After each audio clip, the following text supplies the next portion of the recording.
Hey everybody, welcome back. ES broke out today through that 22. Let's clean all this off and take a look. So we got through that 22-day moving average. We use a 12 at 22.55. We have a lot to go over to cover. We talk besides JP Morgan's conference today on healthcare and what's going on there, NVDA's breakout and why. We're going to get into the reasoning. There's also a great lesson today, a couple of them that we're going to cover. So let's just get into it. So what do we know? We know we flipped the 22. We know we're back over the 12. That's what we know right now. We know the RSI worked off the overbought, and we know now that you came back to the 50 and now that you're starting to turn.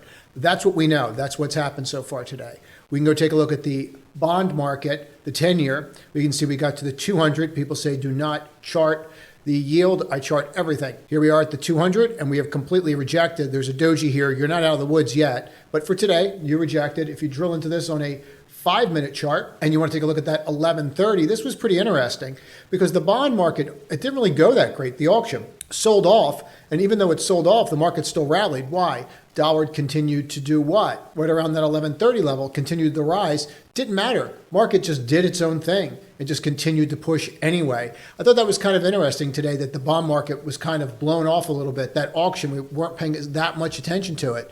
And I think that's really important for us to note.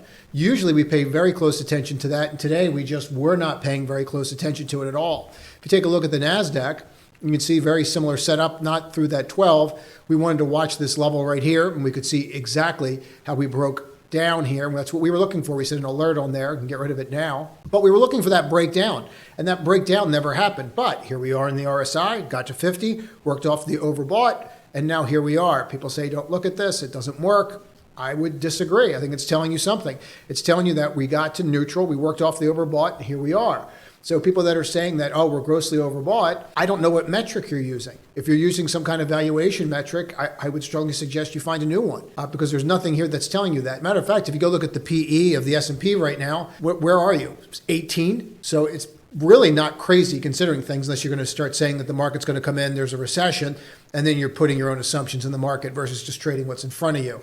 So one of the lessons we're going to go through today is to talk about trade what's in front of you. But if you can see here, you held right in here on the NQ, get into RTY, got right to the 50, and you turned back over the 22. This is what we know. We held here, we worked off the overbought, and we're back over the 22. That's what you know. That's what transpired today, and that's what we have to deal with. And we did this in the face of the bond auction not going well, and we did this in the face of the dollar rising. I think that's pretty significant. I certainly think that's something we need to pay attention to. Now, something else I think we should be paying attention to is what is going on with Bitcoin now. We take a look at Bitcoin, we can see this huge move and how it's rallying.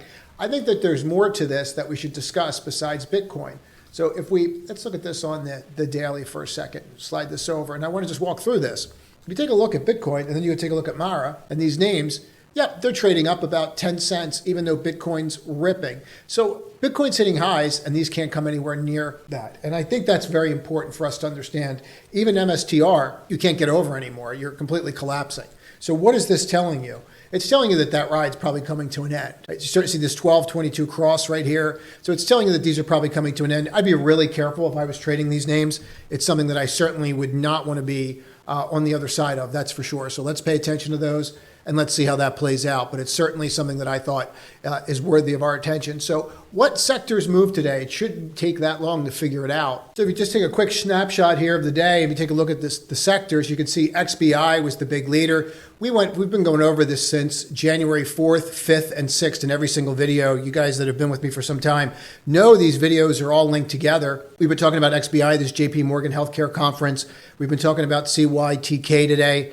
We've been talking about it for the past 3 or 4 days to look at it. I went over it again on Saturday with another name as well. Here you are. This is where the money's going. Why is the money going into the stocks? Well, Pelosi knows why. We're going to get into that in a moment. But we're going to talk about what exactly happened here. And it had nothing to do with technical analysis, despite what you're going to see all over the internet. And we're going to talk about that and how you were able to still take advantage of this today, even though there was nothing there to tell you that this was going to move. We still had a very nice trade on it, even though it wasn't on our radar, and I want to walk through that. So this is what's moving. This is what we know what's going on. Why is this moving? January 8th to 11th, you have the JP Morgan Healthcare Conference. I walked through the names this morning in the pre-market live. I walked through exactly the time that CYTK was going to come out with their meeting. It was an hour later. The buy offer was publicized by Wall Street Journal. It's not rocket science, guys.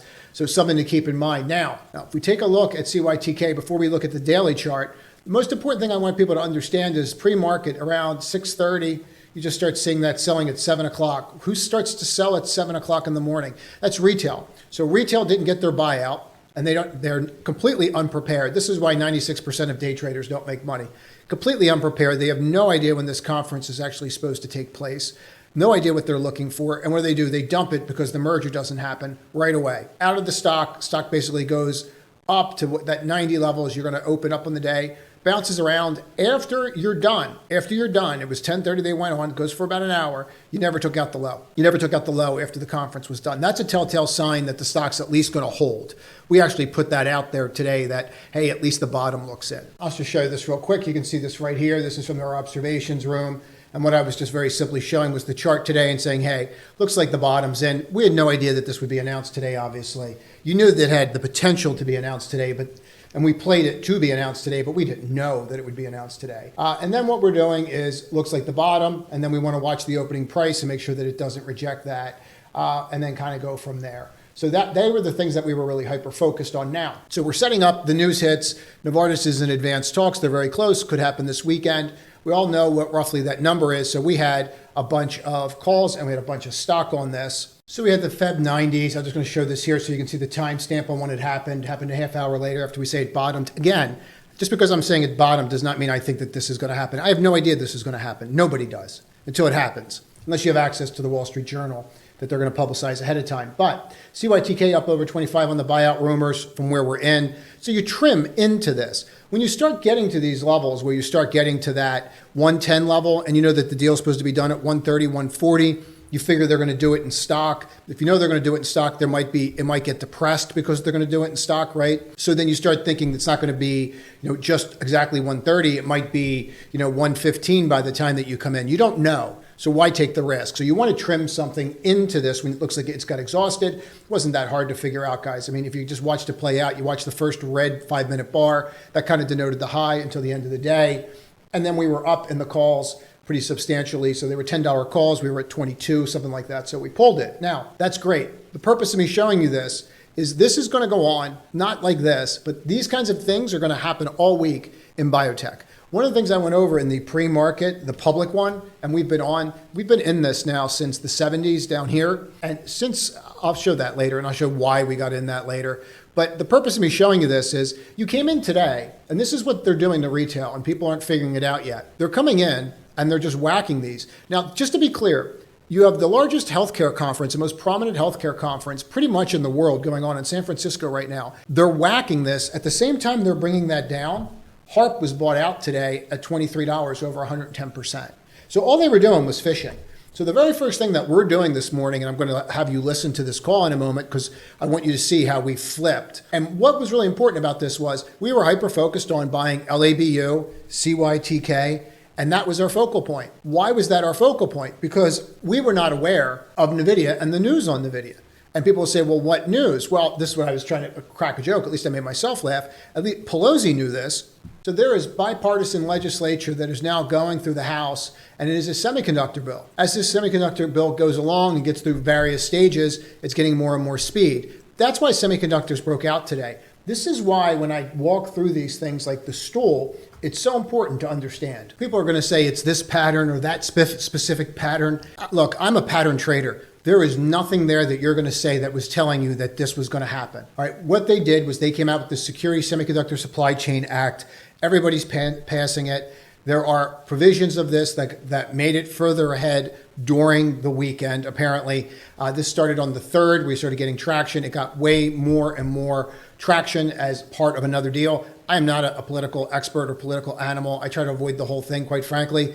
But they are trying to get away from China, and they're trying to put places in Oregon. There's something else going on in Tennessee that they're talking about. We all know what's going on in Austin. Doesn't matter. This advances it. This was one of the reasons. The other reason is they came out with a new GeForce Super desktop GPU. So there's something else that they're going to have that's going to drive, and based upon that, that adds to the fundamentals of the company. So you had two drivers today. You had a macro leg and you had a fundamental leg. I want to be really clear about this. I want to be abundantly clear about this before we go forward, because it's really important for you to get this before I show you what I'm about to show you. If I clean all this off, and you'll see why that's there in a minute, if I clean all this off and you were to go back and you were to look at this chart, you would have nothing here but this. This is all you would have. That, a bar that can't get above its control bar.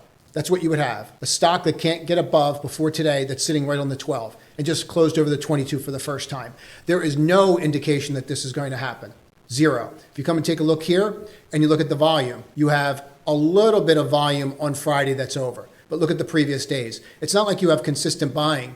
You have lower than average buying if you come back and take a look all the way to here. So I think that's pretty significant to us to address before we go forward here.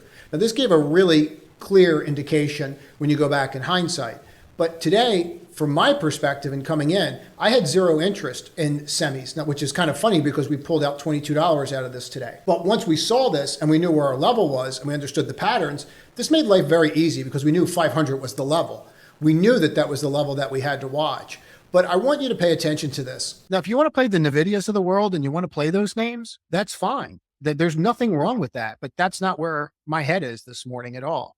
And I'm not telling you that it's wrong. I'm not. The day that I don't want to play, it's probably the day that it breaks 500. But my focus is, where's the money going? And that's really where my head is, right? That's what I want to focus on. Where's the money going? I'm not telling you to not look at some of the other names like NVIDIA, AMD. What I'm saying is CYTK, mRNA, like they're presenting, they could have massive moves that people are not expecting. LABU, they could have moves. Like this is the kind of stuff that you want to focus on going, right? You want to go where the action is, and that's where the action is going to be today. So keep that in mind. I'm trying to figure out the nicer way to say this. Like, I don't think that you have to be focused on NVIDIA and semiconductors every single day. Like there comes a time when you're going to see rotation. And I know it's hard because you're so used to playing the same names over and over again, but I would change your focus just a little bit today. Huge volume this morning, guys, right there.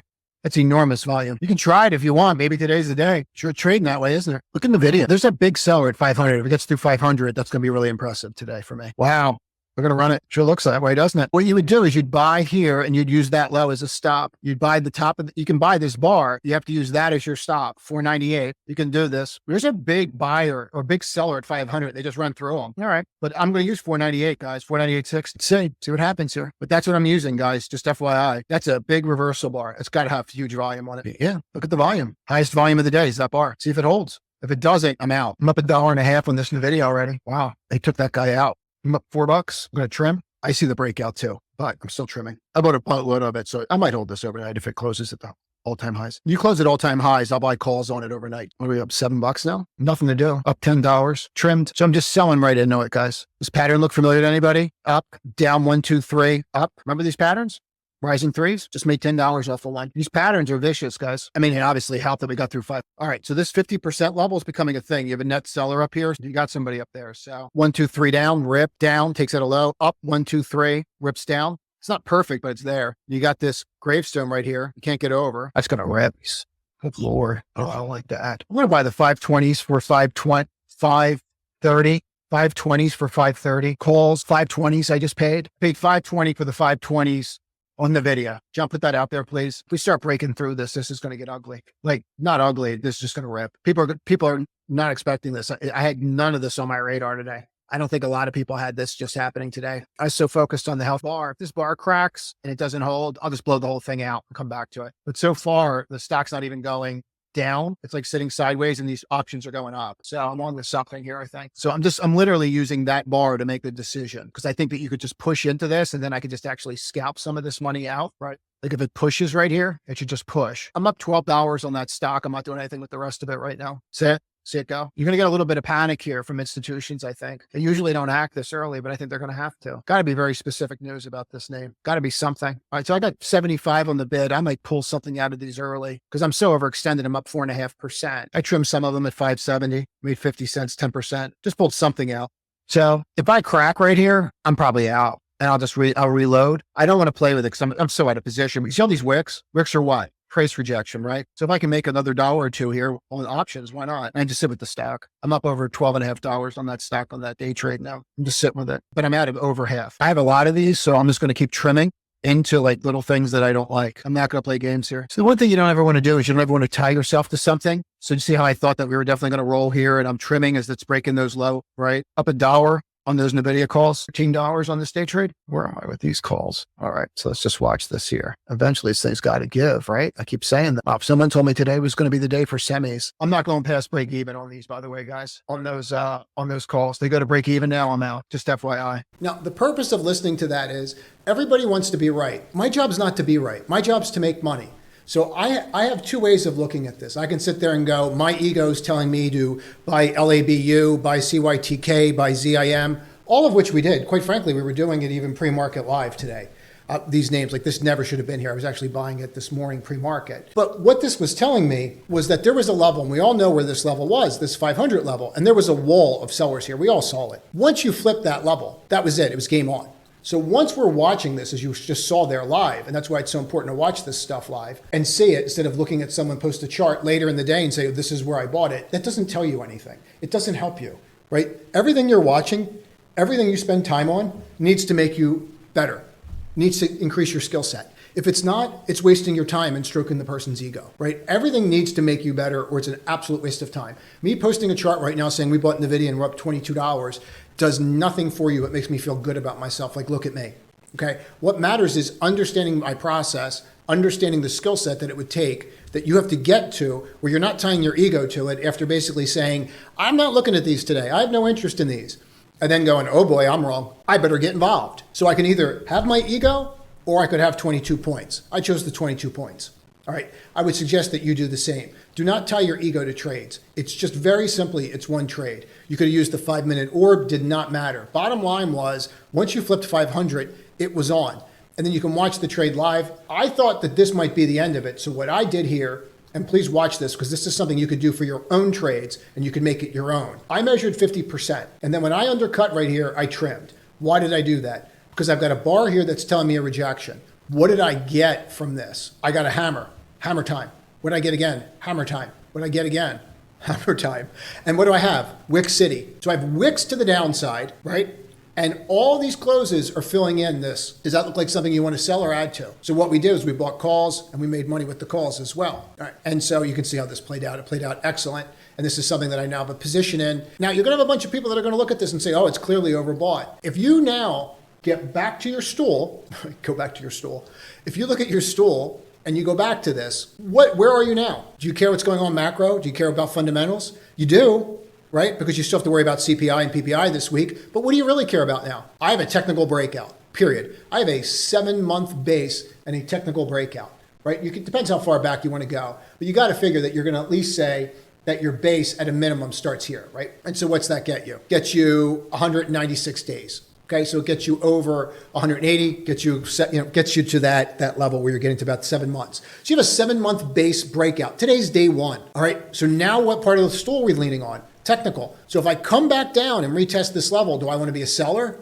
Probably not anymore. Okay, the game's changed, adapt or die. So I think that lesson's really important. Please comment below. I really do. I think that lesson's very important. I think it's way more important than saying you need to focus on CYTK and the JPM Conference, which I would strongly suggest that you get those lists. Stay around tomorrow. Pre-market live. We're going to do it again, and we're going to go through that. That's where the money's going to be. mRNA, they speak tonight. They're going to be ones that people are definitely going to watch. You definitely want to pay attention to that. You know, I can just throw this up really quickly right now. Hold on one second. I don't know if you'll be able to see this clearly or not, but this is the schedule that's going on tonight. This is Pacific time. So you can actually see the schedule right down here of who's going to talk tonight. You can just screenshot that, take a look, put a list together for yourself and go from there. But this is the kind of work that you need to be doing if you want to have an edge, right? All weekend, what we did, and actually the week before, starting on Friday, got the schedule, put the schedule together, know what days are going to perform when. And what that does is that allows you to look at certain names, right? So there were trades out there today that made all the sense in the world. People are trying to figure out why BHVN's moving. They were part of a conference today. So they had a really good presentation. Now the stock's hitting all-time highs. People are trying to figure out what's going on, right? It's all about finding edge. You're constantly fighting for inches. And I think that's really important. If you're looking at LABU, And people are saying, oh, well, this is over. Is it over? I'm not that smart. I just showed you that I'm not that smart. I just showed you that I said I'm not going to look at NVIDIA today, and I still made $22 on the trade, right? So is this over? Because you're smarter than me if you know that that's over. You can just tell me how you know that that's over, because I don't have a clue. I see huge volume coming in. Okay? I see huge volume, and I see an entire sector that is completely undervalued to the point where you're seeing deals almost every other day at this point, like HARP, IMGN, where these companies are being bought at 100% of where the stocks are. So I would focus on that. Last month, when we started looking at these names, you had names like IPSC, right? $2 this thing was trading at. We picked off SPRY at $3. Nobody wanted it here. It was trading under cash. It was ridiculous. And it still had its drug. And it still said it was going to apply. The amount of hate that these names got last year is crazy. Here, let me show you something. This is Biotech in blue. This is the SOX. They trade in tandem to one another. They actually battle one another. And sometimes, if you go back far enough, you go back to the beginning, sometimes biotech's actually higher. And sometimes they flip. You know what you don't have? You don't really have any period in time where you have this kind of disparity, where they're that far apart from each other. Where if I go to 22, and let me just show you what I'm talking about here. Let's go to 22 and look at this for a second. Look at the difference here. Negative 20%, up 5%. Go to the daily. Look what's happening. Let's just go back to 23 now. Look at the daily again. All right, and now what are you doing? Okay, now you're up 9%. This is up 63%. Let's go to June, second quarter, and take a look. That's why learning what I'm doing here, that's why I'm so big on these sectors. What's happening now? Look how you're getting closer and closer together. So getting into third quarter, or rather fourth quarter. Right here, let's go to September 30th. What's happening? Biotech's starting to pick up. Let's go to the hourly for a second. Let's get rid of the pre and the post. Let's go take a look from December on. So now you can see from December on what's outperforming. Okay, so where's the money actually going? It's going into biotech. So my bias on biotech, I have no problem with my bias. The purpose that I want you to understand is that money is flowing into biotech because biotech has gotten completely destroyed. And this is not going to stop. This will continue. So instead of looking at this and saying, this is too high, it's up too high, put it aside and sit there and go, why is it sitting here? Why are we at this level? And try to figure it out and go from there instead of saying, oh, it shouldn't be doing that. I mean, it is a straight 45-degree angle. Who buys like this? Okay, institutions buy like that. That's who's buying these names right now. So you can either understand how this stuff works, or you could miss out and just tell everybody that things are too high. Right? One's an economist, the other's a trader. I would rather be a trader. This is a very clear breakout of a very clear base. Okay, this, to me, is a cup. This is a handle. I don't care if you think that this should be down more or not. Okay, this is what you have. So instead of saying that this is too high, maybe there's a reason why these companies are being bought for 110, 120% over where they're trading right now every day. And maybe this is something that you can take a look at instead, right? Follow the money. The money's going in the biotech. I'm not saying it's not going in the semis. That's not what I'm saying. I'm not saying that. If you take a look at SOXL, you had a great day. You had an absolute great day in SOXL. If you take a look at the SOX, you had a great day. Look at XBI, who had a better day, right? So you really want to follow the money. I'd strongly recommend that you take a look at that JP Morgan healthcare list and go from there. Don't see the point going through the usual suspects and pointing at Tesla again for the 400th time and saying, look at this DTL. Maybe we're going to get through it. Maybe we're not. It's pointless. And I would strongly suggest that you understand the difference on where you're at with the stool. And I don't care if you use a stool or what you use, but understand that there were macro and fundamentals that drove this today. If you're going to look at this and say, oh, well, this was really clear because it's this pattern in here, it's a bunch of nonsense. You had a bill that advanced this weekend. You had another product that was released. This caused movement in these names. And by the way, this is a Marbuzo white, this particular bar. You see how you don't have a shadow on either side of it? Okay. I would look this particular pattern up. It's pretty historic on whether or not you're going to mark a high or a low. You can see the black right here, the Marbuzo black right here. Look, see how there's no shadow or very light shadow there? That's a very telltale sign on which way that this is most likely heading. That's it.